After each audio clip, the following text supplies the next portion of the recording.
जिज्ञासु मित्रों, बहुत बहुत अभिनंदन है आपका दिव्य सृजन स्पिरिचुअल में। प्रत्येक दिवस की भांति आज फिर लाइव चर्चा लेकर हम यहाँ उपस्थित हुए हैं और आज का विषय है बिना ईश्वर के, बिना योग भक्ति के, बिना ईश्वर के, विदाउट ईश्वर, विदाउट गॉड, विदाउट भक्ति, मतलब कि बिना भक्ति के, बिना योग के दुखों से मुक्ति का उपाय क्या हो सकता है। जहां आपको भक्ति ना करनी पड़े, जहां आपको योग ना करना पड़े, जहां आपको ईश्वरीय सत्ता को ना मानना पड़े, उसे जानना भी ना पड़े, उसकी कोई आवश्यकता ना पड़े और आप दुखों से मुक्त हो जाएं आपके, क्योंकि ऐसा दावा किया गया है कि जब तक आप परमात्मा की प्राप्ति नहीं करेंगे तब तक आपके दुखों का अंत नहीं होगा। तो लेकिन अगर उसकी प्राप्ति ना करें और दुखों का अंत भी हो जाए तो कितना अच्छा हो। तो ऐसा कौन सा उपाय है कि बिना उसको जाने, बिना उसको प्राप्त किए दुखों का अंत हो जाए। यह संसार दुखमय है, यह संसार दुखालय है, तो इसमें दुख तो आएंगे ही आएंगे, अनेक प्रकार से आएंगे दुख। तो दुखों का अंत कैसे भी हो जाए, ठीक। तो ये हमें थोड़ा सा विचार करना है कि दुखों का अंत कैसे भी हो। तो अब श्लोक क्या कहते हैं उपनिषद के, इसी विषय पे चर्चा करते, इसीलिए आज का विषय ये है। चलिए देखते हैं। तो कहा जा रहा है यदा चर्म वदाकाशम वेष्ट्यन्ति मानवः तदा देवं विज्ञाय दुखस्यांतो भविष्यति। जब मनुष्यगण आकाश को चमड़े की भांति लपेट सकेंगे, चर्म वदाकाशम, यदा चर्म वदाकाशम वेष्ट्यन्ति मानवः, जब मनुष्य आकाश को चमड़े की भांति लपेट सकेंगे, अर्थात जैसे कि आपने, ये शरीर आपका है, इसमें चमड़ी है, चर्म है आपके आउटर में, इसके आउटर सरफेस में। तो यह जो चमड़ी आपने ओढ़ रखी है, बिल्कुल वैसे ही आप आकाश को ओढ़ लीजिए, या जैसे वस्त्रों को ओढ़ लिया जाता है, चादर कंबल ओढ़ लिया जाता है, तो वैसे ही आप क्या कीजिए, आकाश को ओढ़ लीजिए आप, ठीक है। और अगर आप आकाश को ओढ़ सकते हैं, यदि आप आकाश को ओढ़ सकते हैं, तो क्या कहा जा रहा है, लपेट लीजिए। वेष्ट्यन्ति, अगर आकाश को चर्मवत अगर लपेट सके शरीर के ऊपर, तब उन परम देव को जाने बिना, अर्थात उस ब्रह्म को, उस परमात्मा को जाने बिना दुख समुदाय का अंत हो सकेगा। यदि आप आकाश को लपेट सकते हैं, ओढ़ सकते हैं अपने शरीर के चारों तरफ, तो फिर समझिए कि आप बिना परमात्मा को जाने ही, बिना परमात्मा को जाने ही दुखों से मुक्त हो जाएंगे, सारे दुखों का अंत कर लेंगे, ठीक है। तो सारे दुखों के अंत करने का एक उपाय बताया जा रहा है, बिना परमात्मा को जाने, बिना योग के, क्योंकि परमात्मा को जानने के लिए योग के मार्ग पर चलना पड़ेगा ना, उसमें लीन होने के लिए भक्ति योग तो करना पड़ेगा। तो बिना योग भक्ति के और बिना परमात्मा से कोई मतलब रखे, बिना उसे जाने दुखों का नाश क्या कर पाना संभव है। तो कह रहे कि हाँ, एक उपाय है। उपनिषद कहते हैं कि एक उपाय है, यदा चर्म वदाकाशम वेष्ट्यन्ति मानवा तदा देवम विज्ञाय दुख शांतो भविष्यति, कि अर्थात फिर उस परमात्मा को बिना जाने, देवम अविज्ञाय, अर्थात कि बिना उस देव को जाने, बिना उस परमात्मा को जाने दुख समुदाय का अंत हो सकता है। ठीक है, कब अंत हो सकता है? कि यदि आप इस आकाश को लपेट ले अपने चारों तरफ, यदि आप आकाश को अपने चारों तरफ लपेट लें तो इस दुख का अंत हो सकता है, बिना परमात्मा को जाने, बिना योग भक्ति किए। अब ऐसा कहने का तात्पर्य क्या है? क्या कहना चाहते हैं इस श्लोक में महर्षि श्वेताश्तर?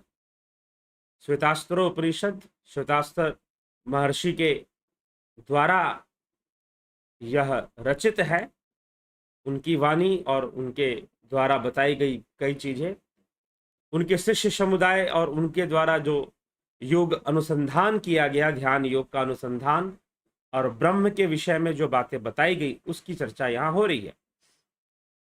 तो वो कहते हैं कि अगर आकाश को लपेट लो अपने चारों तरफ तो फिर तुम्हें परमात्मा की प्राप्ति की आवश्यकता नहीं है, उसको बिना प्राप्त किए ही सारे दुखों का नाश हो जाएगा। अब ये बात थोड़ी सी अजीब सी आपको लग रही होगी कि भाई ये क्या बात हुई, आकाश को लपेट लो। आकाश को भला कोई कैसे लपटे? आकाश को कैसे लपेटे? लेकिन यहां पर कहा जा रहा है कि अगर आकाश को अपने चारों तरफ लपेट लोगे तो फिर तुम्हें दुखों से मुक्ति के लिए किसी परमात्मा को प्राप्त करने की जरूरत नहीं है, योग भक्ति करने की जरूरत नहीं है। तो अब समझो कि आकाश कैसे लपेटा जाए, यही तो समझ नहीं आ रहा यहां पर। तो कुल मिलाकर इसका जो भावार्थ है वह यह है कि जिस प्रकार से गोस्वामी तुलसीदास जी भी इस विषय में थोड़ी चर्चा करते हैं और एक बात कहते हैं। क्या कहते हैं? कमठ पीठ जामही बरुबारा, पंध्या सुत बरु काहू ही मारा, फूल ही नभ बरु बहुविध फूला, जीव न लह सुख हरि प्रतिकूला। कमठ पीठ, कछुए के पीठ पर बाल निकल जाए, क्या संभव है? क्या संभव है कछुए के पीठ पे बाल निकलना? नहीं संभव है। तो चलो मान लेंगे कि कछुए के पीठ पे बाल निकल गया। कमठ पीठ जामही बरुबारा, बंध्या सुत बरु काहुई मारा, कि बांझ स्त्री का पुत्र किसी की हत्या कर दे। अरे भाई, जो स्त्री बांझ है उसका पुत्र कहां से होगा? और जब उसका पुत्र नहीं होगा तो हत्या कहां से करेगा? लेकिन चलो फिर भी मान ले कि बांझ स्त्री, बंध्या स्त्री का पुत्र किसी की हत्या करे, बंध्या सुत बरु काहू ही मारा। फिर फूल ही नभ बरु बहुविध फूला, कि नभ में, आकाश में बहुत सारे फूल खिल जाए बिना धरती के सपोर्ट के। आकाश में बहुत सारे फूल खिल जाए, असली वाले फूल जो पौधों में से निकलते हैं, वो वाले फूल की चर्चा हो रही है। तो आकाश में अपने आप जो है बहुत सारे फूल खिल जाए, क्या यह संभव है? जी नहीं, ये संभव नहीं है। लेकिन चलो यह भी मैं मान लूंगा, यह सब भी मैं एक बार के लिए मान लूंगा। लेकिन कोई ये कहे कि हरि से प्रतिकूल, उस ईश्वर से प्रतिकूल होकर किसी के जीवन में सुख आया या उसे दुखों से मुक्ति मिली, तो यह संभव नहीं है। बिना योग के, बिना ज्ञान के किसी के जीवन में, बिना भक्ति के किसी के जीवन में अगर सुख आ गया तो यह मान्य नहीं है, यह नहीं माना जा सकता। तो गोस्वामी तुलसीदास जी ऐसे चर्चा करते हैं। कुछ ऐसे ही चर्चा यहां पर है कि आकाश को अगर तुम लपेट सको तो समझना कि तुम्हें दुखों से मुक्ति के लिए परमात्मा की आवश्यकता नहीं है, क्योंकि आकाश को लपेटा नहीं जा सकता। इसी प्रकार से बिना ध्यान योग के मार्ग पर, क्योंकि श्वेतास्त्रोपनिषद का मुख्य विषय है ध्यान योग, तो वो कहते हैं कि बिना ध्यान योग के मार्ग पर, बिना उस परमात्मा को जाने, बिना उस परम देव को जाने तुम दुखों से मुक्त हो पाओगे, ऐसा भ्रम पालकर मत बैठो। ऐसा भ्रम पाल, जैसे आकाश को लपेट पाना असंभव है, वैसे ही बिना परमात्मा के, बिना उस परम देव को जाने, बिना ध्यान योग के शाश्वत सुख का अनुभव कर पाना संभव नहीं है, पूर्णतः असंभव है। कुछ ऐसी बात समझाने के लिए इस श्लोक को इस ढंग से लिखा गया है। यदा चर्मवदाकाशम वेष्टयन्ति मानवा तदा देवम विज्ञाय दुख स्यांतो भविष्यति। जब मनुष्यगण आकाश को चमड़े की भांति लपेट सकेंगे तब उन परम देव परमात्मा को बिना जाने भी दुख समुदाय का अंत हो पाएगा। तो ये कहने का तात्पर्य है। तो ये विषय है यहां पर श्वेतास्त्रोपनिषद में जो चर्चा चल रही है उसका विषय। तो जिज्ञासुओं, कुल मिलाकर कहने का अर्थ यह है कि यदि दुख है तो दुख का कारण है तो निवारण है, और निवारण हेतु मार्ग है। फिर यही बुद्ध के आर्य सत्य थे। ठीक, तो उसी प्रकार से अगर दुख है तो दुख का कारण क्या है? माया, इंद्रिय जगत, मिथ्या, अविद्या, पंचक्लेश। और उसका निवारण क्या है भाई? तो ध्यान योग का मार्ग है। उपनिषदों के अनुसार, श्वेतास्त्रोपनिषद के अनुसार ध्यान योग का मार्ग है। तो उसी को बताने के लिए कि भाई जब तक तुम उस ध्यान योग के द्वारा उस परमात्मा को, परमदेव को नहीं जान जाओगे, तब तक दुखों का अंत नहीं हो सकता है। ठीक, ये समझाने की कोशिश यहां पर की गई है। आगे श्वेतास्त्रोपनिषद के आखिरी श्लोकों में क्या कहा जा रहा है? तप प्रभावाद देव प्रसादाश्च ब्रह्म श्वेताश्वतरो अथ विद्वान अत्याश्रमिभ्य परमं पवित्रम प्रवाच सम्यक ऋषि संघ जुष्टम। यह प्रसिद्ध है कि श्वेताश्वतर नामक ऋषि तप के प्रभाव से और परम देव परमेश्वर की कृपा से, यह प्रसिद्ध है कि श्वेताश्वतर नामक ऋषि तप के प्रभाव से और उस परमदेव ब्रह्म की कृपा से, परमदेव की कृपा से ब्रह्म को जान सका। ब्रह्म देव प्रसादात, देव प्रसादात, उस देव की कृपा से ब्रह्म को जान सका, तथा ऋषि संग जुष्टम, ऋषि समुदाय से सेवित परम पवित्र इस ब्रह्म तत्व का आश्रम के अभिमान से अतीत अधिकारियों को पूर्ण रूप से उपदेश किया।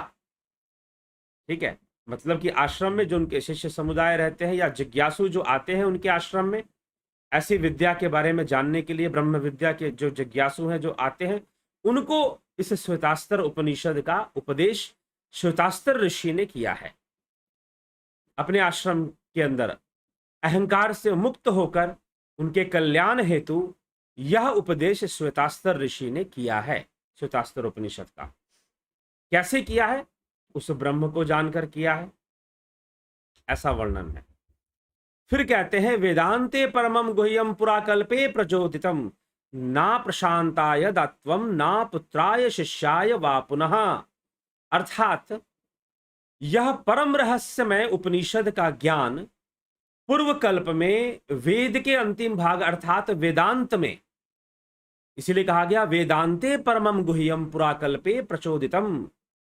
वेदांते परमं गुह्यम, यह जो वेदांत का परम गोपनीय ज्ञान है, ब्रह्म ज्ञान है, यह भली भांति वर्णित हुआ है जिसका मन अशांत रहता हो, जो तरह तरह के क्रोध और अहंकार के वशीभूत रहता हो। मतलब अशांत मन, यहां पर क्रोध अहंकार की बात नहीं की जा रही है, मुख्य रूप से अशांत मन की बात कही जा रही है, जिसका मन अशांत रहता हो, अर्थात स्थिरता से, गंभीरता से जो श्रवण ना करे, जो ग्रहण ना करे और मन अशांत हो, ऐसे व्यक्ति को इस वेदांत का ज्ञान नहीं देना चाहिए। ठीक है, नहीं देना चाहिए।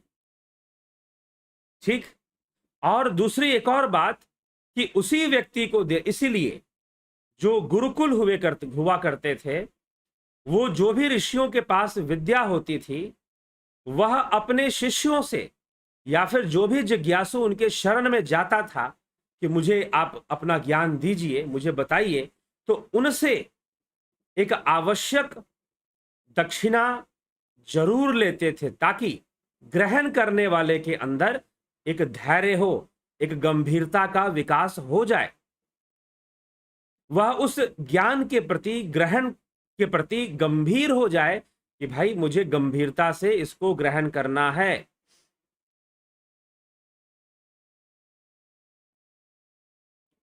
ठीक है, तो यह विषय है, गंभीरता से मुझे इसको ग्रहण करना है।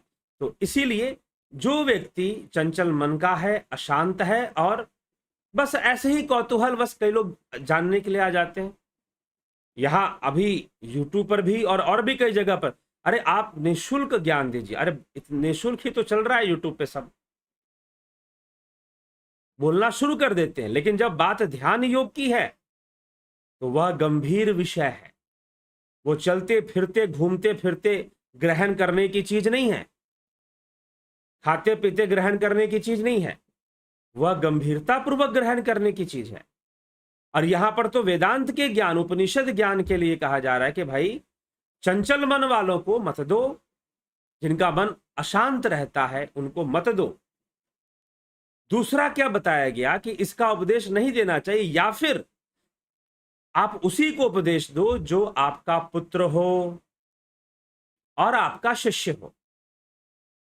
अगर आपका शिष्य है और अगर आपका पुत्र है, आपकी ही संतान है, तो आप उसे इस ब्रह्म विद्या। अब यहां पर क्यों लिखा गया पुत्र और शिष्य? इसलिए लिखा जा रहा है कि प्राचीन समय में उपनिषद जिस समय लिखे गए, उस समय जो ऋषि मुनि थे वो गृहस्थ जीवन में, जैसे कि वशिष्ठ ऋषि और भी कई ऋषि, सबके गुरुकुल थे। देखिए आजकल जो आश्रम व्यवस्था चल रही है हमारे देश के अंदर, वह एक सिस्टम में लोग चला तो रहे हैं, लेकिन वह वैदिक नहीं है। वैदिक आश्रम व्यवस्था वर्णाश्रम के नियम से फिर चलती है। और दूसरी बात क्या है कि उसमें जो गुरुदेव हैं वह ब्रह्मचारियों को शिक्षित करने हेतु, और जो जिज्ञासु हैं, राजा हो गए और कई तरह के लोग, उनसे ब्रह्म विद्या का ज्ञान लेने आते हैं। ठीक है, तो उनको योग्य समझ कर ही कि हाँ भाई ये आया है तो गंभीरता इसके अंदर होगी और यह धैर्यपूर्वक ग्रहण करेगा शांति से। अगर इसका मन बहुत अशांत है तो पहले उसे कहा जाए कि तुम्हारा मन अशांत है, इसीलिए अभी आप इसको ना ग्रहण करें, वेदांत के ज्ञान को बाद में ग्रहण करें, ऐसे कहकर उनको भेज दिया जाता था। या फिर ऋषि गुरु अपने पुत्र या अपने शिष्य को, क्योंकि वो गृहस्थ जीवन में ही होते थे, अगर हम उस समय के ऋषियों की चर्चा करें तो सभी ऋषि अपने गृहस्थ जीवन में रहते हुए गुरुकुल का निर्वाह करते थे। तो वो फिर कहते थे कि भाई, उपनिषद कहते हैं या तो आपका पुत्र हो या फिर आपका शिष्य हो, क्योंकि आप उसे आज्ञा दे सकते हैं ग्रहण करने की और गंभीर रहने की और सही तरीके, जो आपके प्रति आज्ञाकारी हो। आप उसको दें जो आपके प्रति आज्ञाकारी हो, किसी को भी ना दे दें ब्रह्म विद्या का ज्ञान या वेदांत का ज्ञान। ऐसा कहने का तात्पर्य यहां पर है। ठीक, आगे फिर कहा जा रहा है इस विषय में, यस्य देवे परा भक्तिर यथा देवे तथा गुरो तस्सेत कथिता हरेर्था प्रकाशन्ते महात्मना प्रकाशन्ते महात्मना। अब इस वेदांत के ज्ञान को ग्रहण करने वाले व्यक्ति के अंदर कौन सा गुण होना चाहिए? इस वेदांत के ज्ञान को ग्रहण करने वाले, यस्य देवे, जैसी श्रद्धा आपकी देवों में है, यस्य देवे परा भक्तिर यथा देवे तथा गुरु, कि जैसी श्रद्धा आपकी देवों में है, ठीक ना, परम भक्ति जो देव के प्रति है, वैसी ही श्रद्धा आपकी गुरु में भी बने जो आपको वेदांत का ज्ञान देने वाला है। वैसे ही श्रद्धा आपकी गुरु में भी बने, यस्य देवे परा भक्तिर यथा देवी तथा गुरु तस्सेते कथिता है अर्था प्रकाशन्ते महात्मना प्रकाशन्ते महात्मना। और जो ऐसी श्रद्धा, मतलब कुल मिलाकर ये तीन श्लोक जो आखिरी में जो कहे जा रहे हैं, उनका अर्थ ये है कि भाई इस वेदांत ज्ञान को अशांत मन वाले व्यक्ति को ना दिया जाए, अन्यथा अगर आप देना चाहते हैं तो ऐसे व्यक्ति को दे जो आपकी आज्ञा में रहता हो। और ऐसा व्यक्ति कौन है? आपका पुत्र हो सकता है, आपका शिष्य हो सकता है, इसलिए पुत्र और शिष्य का नाम लिया गया। मूल भाव है जो आज्ञाकारी है, तो यही दो लोग आज्ञाकारी हो सकते हैं, पुत्र या शिष्य। ठीक, तो इस भावना से हाँ, कोई जो भी आपकी मान लीजिए आपकी अर्धांगिनी आज्ञाकारी है या कोई भी आज्ञाकारी है, तो वो इसके अगर गंभीरता पूर्वक ग्रहण करना चाहते हैं, जैसे कि भगवान शिव ने पार्वती जी को जब ब्रह्म विद्या दी, ठीक है, तो जब ऐसी जिज्ञासा हो तभी तो कोई ऐसा ज्ञान लेने आएगा, बिना जिज्ञासा के तो आएगा नहीं। लेकिन फिर भी हो सकता है कि देखा देखी में, सुनकर देखकर मात्र देखा देखी में वो पहुंच जाए कि चलो हम भी कुछ बैठ लेते हैं। मात्र कई बार लोग क्या होता है ना कि धार्मिक इसलिए बनते हैं, आध्यात्मिक, क्योंकि समाज में अपनी पहुंच बनाना चाहते हैं, समाज में अपनी पहचान बनाना चाहते हैं, इसलिए कई बार वो धार्मिक बनना शुरू कर देते हैं। तो कुछ लोग सिर्फ हाथ इसलिए जोड़ते हैं ताकि दुनिया को दिखे कि ये भी हाथ जोड़ने वाले हैं। ठीक है, खासकर राजनीति के क्षेत्र में ऐसा ज्यादा हो जाता है, तो यह देखने को प्राय आता है। इसीलिए मात्र प्रदर्शन नहीं, भीतर से गंभीरता हो और तीव्र इच्छा हो समझने की, ज्ञान को जानने की, तो निश्चय ही ऐसे व्यक्ति को देना चाहिए, नहीं तो पुत्र शिष्य को देना चाहिए। और अब ग्रहण करता, देखिए देने वाले को तो बहुत ही देखकर समझकर देना चाहिए कि किसको दे रहा है। जिसको दे रहा है वो गंभीरता से ग्रहण करेगा, नहीं करेगा, पालन करेगा, नहीं करेगा, यह देने वाले को देखना ही चाहिए।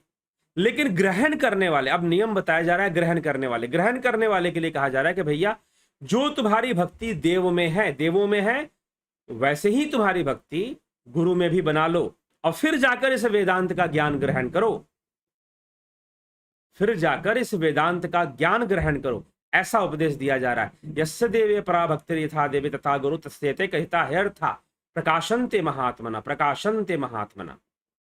ठीक है, तो उस महात्मा पुरुष के हृदय में क्या होगा, जो इस प्रकार का गंभीरता से वेदांत का ज्ञान ग्रहण करेगा, क्या होगा, वह ब्रह्म के रहस्य को जानेगा, ईश्वर के रहस्य को जानेगा। रहस्यमय अर्था कथिता अर्था प्रकाशन्ते, प्रकाशन्ते महात्मना। ठीक ना, उसी महात्मा के घट के भीतर वो प्रकाश प्रकट होगा, उसी महात्मा को ऐसा वेदांत का ज्ञान संपन्न हो पाएगा, नहीं तो नहीं हो पाएगा।